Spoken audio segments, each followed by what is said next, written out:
સાબરકાંઠામાં કેનેડા વિઝાના નામે છેતરપિંડીનો મામલો। પ્રાંતિજના યુવક પાસેથી ₹26 લાખ પડાવ્યા। વિઝિટર વિઝા અપાવવાનું કહીને પૈસા પડાવ્યા। ખોટી ટિકિટ બતાવી યુવકનો વિશ્વાસ જીત્યો। 4 શખ્સો સામે પ્રાંતિજ પોલીસમાં ગુનો નોંધાયો છે। ચારેયની ધરપકડ માટે પોલીસે કાર્યવાહી હાથ ધરી છે।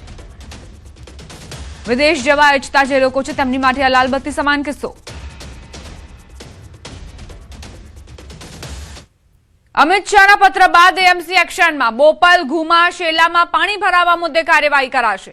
પાણી ભરાયા બાદ એએમસી હરકતમાં। બોપલ, ઘુમાના લોકો માટે મોટા સમાચાર। 142 કરોડના ખર્ચે નવી સ્ટોર્મ વોટર લાઇન નંખાશે। વરસાદી પાણીના નિકાલ માટે 7 ફૂટ પહોળી પાઇપલાઇન નંખાશે। 50,000ની વસ્તી સામે 3.50 લાખની વસ્તીને ધ્યાનમાં રાખીને આયોજન કરવામાં આવશે। 2 વર્ષમાં કામ પૂર્ણ કરાશે તેવી જાણકારી પ્રાપ્ત થઈ છે। બોપલ, ઘુમા અને શેલામાં શું થયું હતું આ વર્ષે તેનાથી સૌ કોઈ માહિતગાર છે। પાણી ભરાવાના કારણે લોકો પરેશાન થયા હતા, તેને લઈને હવે કાર્યવાહી કરાશે। સંવાદદાતા પ્રણવ જોડાઈ ગયા છે વધુ જાણકારી સાથે। પ્રણવ, બોપલ, ઘુમા અને શેલાને લઈને શું પ્લાન?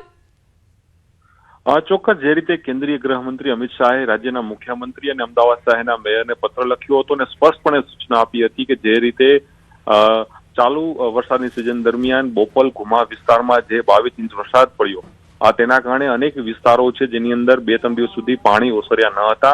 તેના કારણે લોકોને બહુ મોટી હાલાકી થઈ હતી। ત્યારે તેના નિરાકરણ માટે મહાનગરપાલિકા દ્વારા હવે 142 કરોડનો આખો પ્રોજેક્ટ છે તે તૈયાર કરવામાં છે। તેનો ડીપીઆર મંજૂર કરી દેવામાં આવ્યો છે। એટલે ભવિષ્યની અંદર આ પ્રકારની પરિસ્થિતિનું નિર્માણ ન થાય તેને લઈને નવી સ્ટોર્મ વોટર લાઇન છે, ડ્રેનેજ લાઇન છે તે નાખવાનું આયોજન કરવામાં આવી રહ્યું છે। તો બીજી તરફ જે આસપાસના તળાવો છે તેનું ઇન્ટરલિંકિંગ કઈ રીતે થઈ શકે તેના કારણે જે વરસાદી પાણી તેનો સંગ્રહ કરી શકાય। ત્યારબાદ જે ગોધાવી કેનાલ છે એ કેનાલ થકી પણ પાણીનો નિકાલ કઈ રીતે થાય તે પ્રકારની પણ વ્યવસ્થા છે તે કરવામાં આવી છે। એટલે મુખ્યત્વે કેન્દ્રીય ગૃહમંત્રી અમિત શાહના આદેશ બાદ અને સૂચના બાદ મહાનગરપાલિકા આપને રોકવા માંગીશ। વોટર કમિટીના ચેરમેન ધરમસિંહભાઈ દેસાઈ અમારી સાથે જોડાઈ ગયા છે। ધરમસિંહભાઈ, શું પ્લાન છે બોપલ, ઘુમા અને શેલાને લઈને કે પાણી ન ભરાય? બોપલ, ઘુમા અને શેલા વિસ્તારમાં અત્યાર સુધીમાં વરસાદના લીધે થઈ ઘણા પાણી ભરાતા હતા પહેલાથી। એના ગઈ વખતે ડ્રેનેજ લાઇનનું કામ અમિતભાઈ શાહ સાહેબના નેતૃત્વમાં એમના દબાણપૂર્વક એને આપણે કોર્પોરેશને પૂરું કર્યું હતું। છતાં બી વરસાદી લાઇનના આ વખતે નાખવા માટેનું સાહેબનો એક આગ્રહ હતો, તો અત્યારે હાલ નવું એક ટેન્ડર કરવામાં આવ્યું છે જેના અંદર વરસાદી લાઇનનું સ્પેશિયલ એટલે જે તળાવો સાહેબે જે ડેવલપ કર્યા છે એ તળાવના અંદર જે આપણે પાણી મોકલી છે તો એમાં ડ્રેનેજનું પાણી ના જાય, વરસાદી લાઇનનું જ ખાલી જાય, એના માટેનું આયોજન અત્યારે કરેલું છે। ધરમસિંહભાઈ, કારણ પણ શોધવામાં આવશે કે આખરે આ પાણી કેમ ભરાયા આ વર્ષે? નહીં, કારણના અંદર તો કેવું છે બેન કે વરસાદના અંદર જે પ્રમાણે ડ્રેનેજ લાઇન નાખી દર વખત ભરાતા એના કરતા ઓછા ભરાયા, પણ વરસાદી લાઇનના અંદર જે પાણી નેટવર્કમાં પાણી જતું હતું તો વરસાદી લાઇન હતી નહીં, ડ્રેનેજમાં જતા હતા। તો ડ્રેનેજના લીધે થઈ અમુક તળાવના અંદર આપણે પાણી જવા ના દઈએ કે વરસાદી લાઇન ના લીધે થઈને કે ભાઈ વરસાદનું પાણી તળાવમાં જાય એ આગ્રહ હતો, એટલા માટે અમુક ડ્રેનેજ નથી જોડી, પણ ના છૂટકે અત્યારે તળાવમાં પાણી નાખવા પડ્યા તો એના અંદર થોડા ઘણા અંશે ડ્રેનેજનું પાણી બી આવ્યું, એને ખાલી કરવા પડ્યા। એ બધું ના થાય એના માટે સાહેબનું કેવું છે કે ગાર્ડન અને એના પાણી તળાવ જે બનાવ્યા છે, ડેવલપ કર્યા છે ત્યાં સારામાં સારું પાણી જાય એટલે ખાલી વરસાદી પાણી જાય એના માટેથી નવા ટેન્ડર કર્યા છે। અને સાહેબ દિગ્દ્રષ્ટાની એમની વાત જો તે તળાવોને અગાઉથી ડેવલપ કરી અને વિસ્તારોમાં પાણી ના ભરાય એના માટે એમણે તળાવ ડેવલપ કરી દીધા। ખાલી તળાવ સુધી પાણી પહોંચાડવા માટે આ વરસાદી લાઈન નાખવાની છે। સર, મારે એ પણ સમજવું છે કે જ્યાં ફ્લેટ્સ તૈયાર થયેલા છે ત્યાં કઈ રીતે નેટવર્ક સ્થાપિત કરવામાં આવશે સ્ટોર્મ વોટર લાઇનનું? કારણ કે આજે વરસાદી પાણી છે અને ડ્રેનેજ પાણીની લાઇન જે છે, તમે એવું કહી રહ્યા છો કે બંનેને અલગ અલગ રીતે વર્ગીકૃત કરીને આખું નેટવર્ક સ્થાપિત કરવામાં આવશે? જી, જે પ્રમાણે અત્યારે જેટલું ટીપી આપણો જે છે રસ્તાઓ જે છે રસ્તાની 2 બાજુના અંદર એક બાજુ ડ્રેનેજનું જે હશે એના સિવાય અલગ વરસાદી લાઇન કે જેમાં ખાલી વરસાદી લાઇનનું જ પાણી જશે અને એ પાણી જે તે નજીકના તળાવોના અંદર લિંક કરવામાં આવશે। એ તળાવનો લિંક થયા પછી બીજા તળાવ જે ઓવરફ્લો થાય કરે તો બીજામાં એ પ્રમાણે સાહેબે અગાઉથી ડિઝાઇન કરેલી છે। જેટલા બી એમના લોકસભાના અંદર આવતા જેટલા તળાવ છે એ તળાવનો ડેવલપ કર્યા છે, ઊંડા કર્યા છે। હવે એ તળાવના અંદર વરસાદી લાઇનનું જ પાણી ખાલી જાય એવો એમનો આગ્રહ છે અને એના માટે થઈ અને આ અત્યારે કરેલું છે। સર, કેટલા સમય બાદ આ જે કામગીરી છે તેની શરૂઆત થશે અને કેટલો સમય લાગશે પૂર્ણ થતા? જો બેન, અત્યારે તો નવા ટેન્ડર જે કર્યા છે, હજી ટેન્ડર હવે ખુલ્યું, હજી તો એ જે ટેન્ડર થશે એ રીતના, અને જે કામ ચાલુ થાય તો અમુક કામ જે છે અલગ અલગ ઝોન પ્રમાણે, તો કોઈ 24 મહિનામાં છે, કોઈ 18 મહિનામાં છે, જેટલું નેટવર્ક હશે એ પ્રમાણે કામ પૂર્ણ થવામાં સમય લાગે, પણ વધુમાં વધુ 24 માસના અંદર પૂર્ણ થાય એ પ્રમાણેની એક ગાઈડલાઈન છે. એટલે આ ચોમાસું પૂર્ણ થયા પછી આશા રાખીએ કે આ જે કામગીરી છે તે શરૂ થઈ જશે. જી બિલકુલ ચાલુ થઈ છે. એકદમ આગ્રહ છે સાહેબનો કે જલ્દી, અને અત્યારે સરકારના તરફથી એમના બજેટમાંથી અને આ ડ્રેનેજ લાઈનના અંદર માટે બી બજેટ બી આપેલું છે. આભાર ધરમશીભાઈ અમારી સાથે વાતચીત કરવા માટે અને આ જાણકારી આપવા માટે. 42 કરોડના ખર્ચે નવી સ્ટોર્મ લાઇન નંખાશે બોપલ, ઘુમા અને શેલામાં, જેથી પાણી ન ભરાય. અને ચોમાસા બાદ આ મહત્વની જાણકારી મળી છે કે ચોમાસા બાદ આ કામગીરી શરૂ કરવાની આશા છે. અમદાવાદથી સમાચાર. માંડલ તાલુકાનું કડવાસણ ગામમાં હજુ પણ પાણી ભરાયેલા છે. હજુ પણ પાણીનો નિકાલ ન થતા રોગચાળાનો ભય લોકોને સતાવી રહ્યો છે. વરસાદ થંભી ગયા છતાં હજુ પાણી નથી ઓસર્યા. ગ્રામજનોએ વિડીયો વાયરલ કર્યા છે કે આખરે શું સ્થિતિ છે, પ્રશાસન સુધી એ વિડીયો પહોંચે અને સમસ્યાઓનો અંદાજ લોકો લગાવી શકે, અધિકારીઓ ખાસ કરીને લગાવી શકે. માંડલ તાલુકાનું કડવાસણ ગામ જે આ સ્થિતિમાં છે, પાણી ભરાયેલા છે. લોકો હવે આશા રાખીને બેઠા છે કે અધિકારીઓ જાગે અને અહીં કામગીરી કરે. સંવાદદાતા પ્રણવ જોડાયેલા છે. પ્રણવ, શું સમસ્યા છે કડવાસણ ગામની? ચોક્કસ જે રીતે ગ્રામજનોએ જ આ વિડીયો છે તે મીડિયા સમક્ષ મોકલ્યો છે અને તેમાં સ્પષ્ટપણે દેખાઈ રહ્યું છે કે જે ગામના મુખ્ય રસ્તાઓ છે તેમાં હજુ પણ પાણી ઓસર્યા નથી. વરસાદ થંભી ગયો તેને અનેક દિવસો થયા છે, તેમ છતાં પણ હજુ પાણી છે ગામના રસ્તાઓ ઉપર છે. હવે ગામજનોની જે ડર છે તે છે કે રોગચાળો ક્યાંક ના ફાટે નીકળે, કારણ કે પાણીનો યોગ્ય નિકાલ નથી થઈ રહ્યો. તેના કારણે જે રસ્તાઓ ઉપર પાણી છે ને પાણીના કારણે જે કાદવ કીચડ પણ જોવા મળી રહ્યો છે, તેથી વાહન ચાલકોને પણ અવર જવર માટે મુશ્કેલી થઈ રહી છે. અને બીજી તરફ પાણીનું સ્થિર હોવાના કારણે ત્યાં મચ્છરજન્ય રોગચાળો વધવાની પણ ભીતિ છે ગ્રામજનોને સેવાઈ રહી છે. આ ગ્રામજનો તરફથી જ આ વિડીયો મોકલવામાં આવ્યો છે અને તેઓએ ગુહાર લગાડી છે કે આ તંત્ર કદાચ આ વિડીયો છે તે જુએ અને ત્યારબાદ ત્યાં કામગીરી કરે. આ જે વિડીયો છે તે માંડલ તાલુકાના કડવાસણ ગામનો છે અને તેમાં જ સ્પષ્ટપણે વિડીયોમાં પણ દેખાઈ રહ્યું છે કઈ રીતે ગંદકી છે તે જોવા મળી રહી છે. હવે જોવાનું રહે છે કે તંત્ર ત્યારે ક્યાં પહોંચે છે અને આ કામગીરી છે કરે છે અને ત્યાં પાણીનો સત્વરે નિકાલ એ પ્રકારની માંગ છે તે ગ્રામજનો અહીં કરી રહ્યા છે. આભાર પ્રણવ જાણકારી આપવા માટે. અમદાવાદથી સમાચાર. દીપડાને પકડવા વન વિભાગના ધમપછાડા. સાણંદના મોટી દેવતીમાં દીપડાનો આતંક. 24 કલાક બાદ પણ દીપડો વન વિભાગની પકડથી દૂર છે. દીપડાને પકડવા માટે વન વિભાગે કવાયત હાથ ધરી છે. દીપડાની દહેશતથી ગ્રામજનોમાં ફફડાટ ફેલાયો છે. ફૂટપ્રિન્ટની દિશામાં આગળના ગ્રામ્ય વિસ્તારોમાં સર્ચ ઓપરેશન કરાયું હતું. અમુક કિલોમીટર બાદ દીપડાના ફૂટપ્રિન્ટ પણ જોવા નથી મળ્યા. પાંજરું મુકાયું હતું, ત્યાં પણ કંઈ જ કશું આવ્યું નથી. હાલ દીપડાની શોધખોળ ચાલુ છે.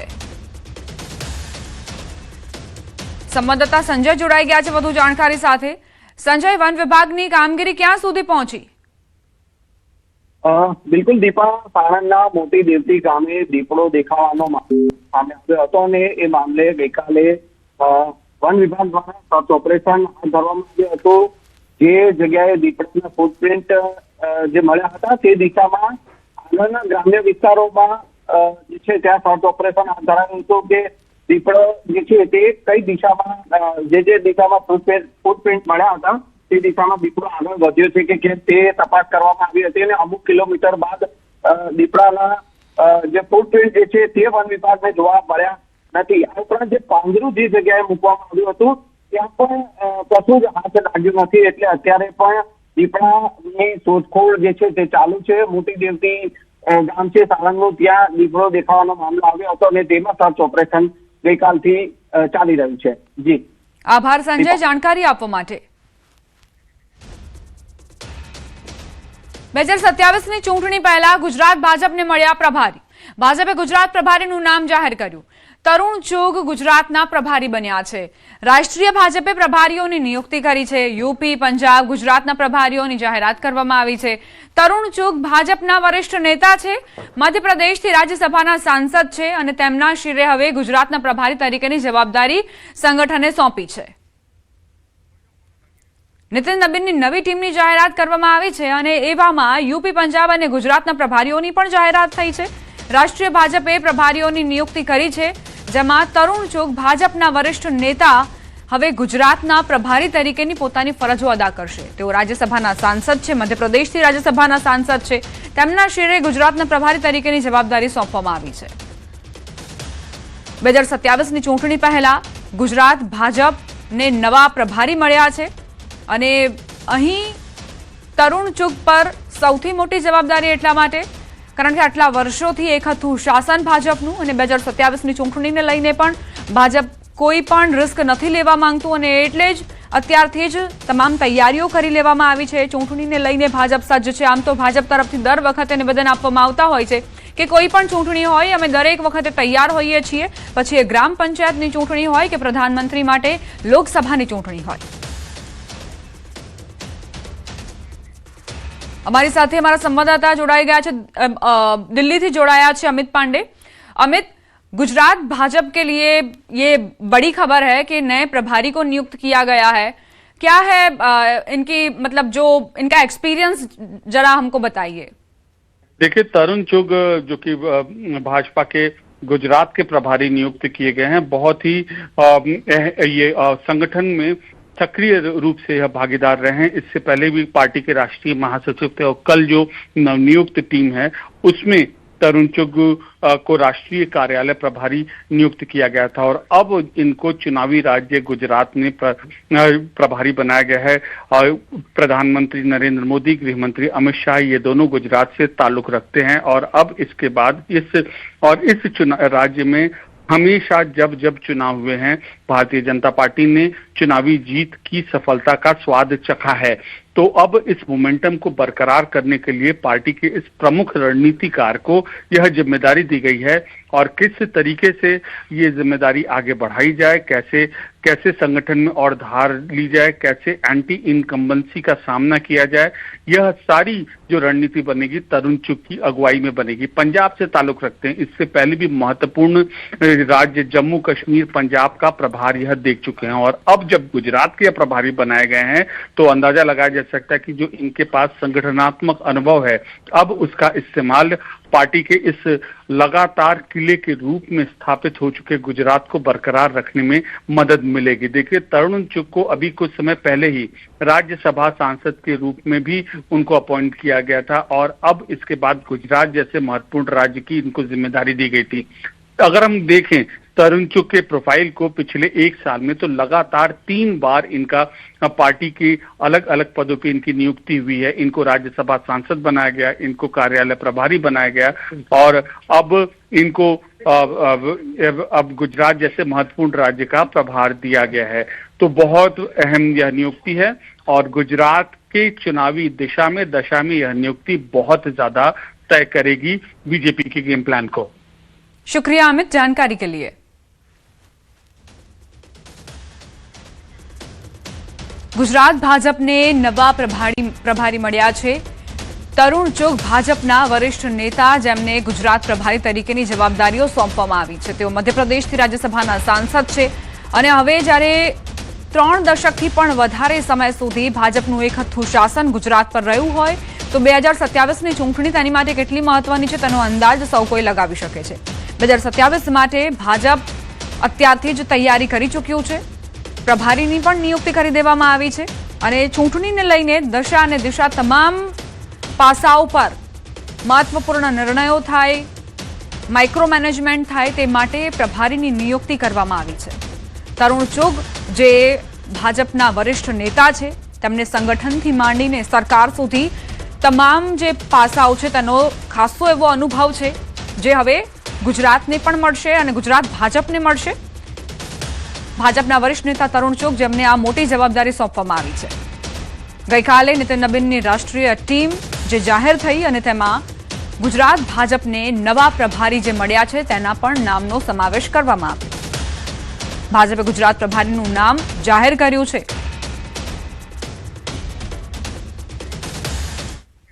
महत्वपूर्ण समाचार प्राप्त थई रह्या छे। अमदावादना साणंदमां फरी दीपड़ो देखायो छे। साणंदनी सीममां फरी दीपड़ो देखायो छे। सीममांथी दीपड़ाना नवा फूटप्रिंट मळ्या।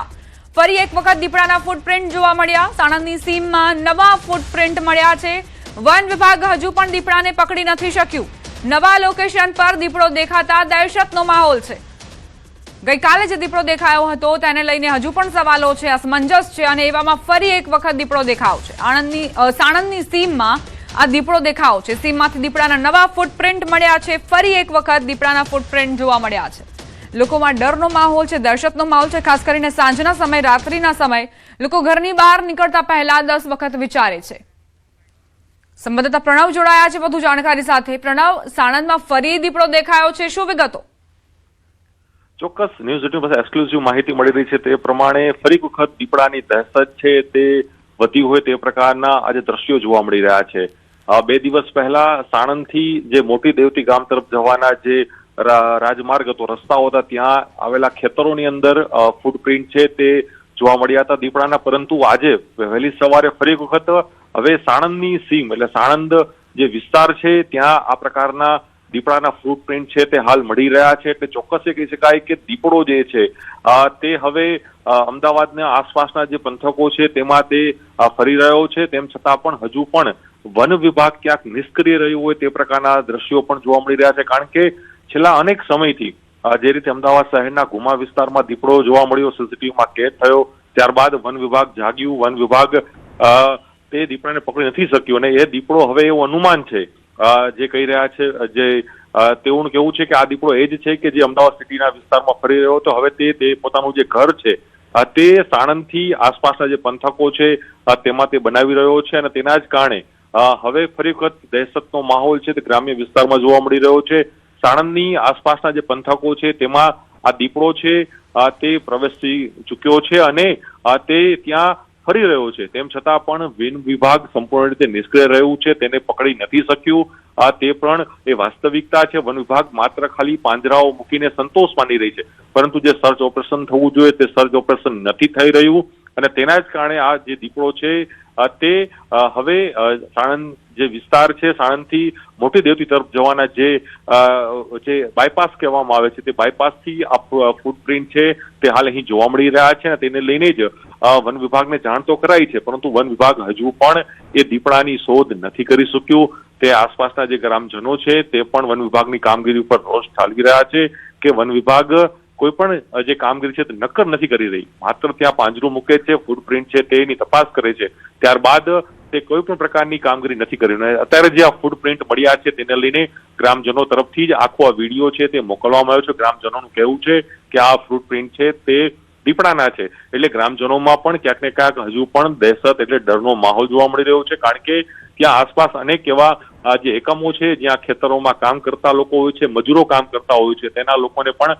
હવે ચિંતા વ્યાપી છે કે જો આ કદાચ આ દીપડો જ ખરેખર સાબિત થશે તો ચોક્કસપણે જે આસપાસના લોકો છે તેના માટે ચિંતાનો વિષય બનશે. કારણ કે દીપડો એ હિંસક પણ હોય છે, માનવીઓને પણ ક્યાંક ને ક્યાંક નુકસાન છે તે કરતો હોય છે. પરંતુ ચોક્કસ આ નવો એક વિડીયો છે તે સામે આવ્યો છે. વિડીયોની અંદર સ્પષ્ટપણે જે વિડીયોમાં ગ્રામજનોએ જ આ વિડીયો છે તે મોકલ્યો છે અને ગ્રામજનોનું કહેવું છે કે આ દીપડાના ફૂટપ્રિન્ટ છે અને વધુ વન વિભાગ હજુ તપાસ નથી કરી રહી. વન વિભાગ માત્ર ખાલી એક પાંજરું મૂકીને સંતોષ માની રહી છે અને હજુ નક્કર કામગીરી નથી કરી. તેના કારણે ગ્રામજનોમાં એક ડરનો માહોલ જોવા મળી રહ્યો છે. પ્રણવ, અહીં સવાલ એ છે કે જ્યારે સૌરાષ્ટ્રની વાત હોય, દક્ષિણ ગુજરાતની વાત હોય અને 4 પગની દેખા જોવા મળે એટલે વન વિભાગ એલર્ટ થઈ જાય છે. ત્યાં તેમને સફળતા મળે છે. અવારનવાર આપણે સમાચારોમાં પણ વાંચતા હોઈએ છીએ, જોતા આવ્યા છીએ કે ત્યાં સફળતા મળે છે. તો આખરે અમદાવાદમાં શું થઈ જાય છે? થોડા જ સમય પહેલા શહેરી વિસ્તારમાં, અમદાવાદના શહેરી વિસ્તારમાં દીપડો દેખાયો હતો અને હવે ગ્રામ્ય વિસ્તારો સુધી તે પહોંચ્યો છે.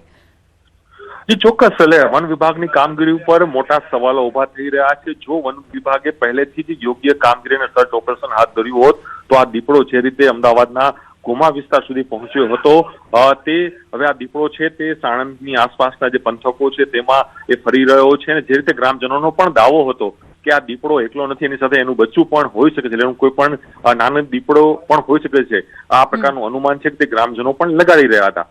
પરંતુ સવાલો વન વિભાગની કામગીરી ઉપર થઈ રહ્યા છે. વન વિભાગ કેમ નિષ્ક્રિય રહ્યું છે તે સૌથી મોટો સવાલ છે. જે રીતે ફૂટપ્રિન્ટ મળી રહ્યા છે અને ગ્રામજનો પણ આ ફૂટપ્રિન્ટ જે છે એ ગ્રામજનો તરફથી જ મીડિયાને મોકલવામાં આવી રહ્યા છે કે અહીં દીપડો છે તે લોકોનો ડરનો માહોલ છે. પરંતુ વન વિભાગ તરફથી કોઈ પણ પ્રકારનો યોગ્ય પ્રત્યુત્તર, યોગ્ય જવાબ નથી મળી રહ્યો. તેના કારણે ગ્રામજનો એ દહેશતમાં જોવા મળી રહ્યા છે. હવે જોવાનું રહે છે કે વન વિભાગ કેટલું સક્રિય બને છે અને આ દીપડાને છે તે પાંજરે અહીં પૂરે છે. પ્રણવ, અહીં એ પણ સવાલ છે કે મોટી દેવતી ગામથી જે ફૂટપ્રિન્ટ્સ મળ્યા હતા અને સાણંદની સીમમાંથી જે ફૂટપ્રિન્ટ્સ મળ્યા છે તે એક જ દીપડાના છે કે પછી અલગ અલગ દીપડા છે, એ પણ તપાસનો વિષય બનશે? જી ચોક્કસ એ વિષય બનશે જ, કારણ કે પહેલા જ ગ્રામજનો કહી રહ્યા હતા કે આ દીપડો છે તે અહીં ઘર કરી ગયો છે, એટલે દીપડો એની ટેરેટરી બનાવી રહ્યો છે ત્યાં, કારણ કે એ જંગલી વિસ્તાર છે, સિટીથી એકદમ નજીક છે. ત્યાં પણ જે પશુ ચરાવતા જે લોકો છે તે લોકોનું પણ કહેવું છે કે અહીં અમને ક્યાંક ડરનો માહોલ છે, જે પશુધન છે તે પણ ક્યાંક ઓછું થયું છે.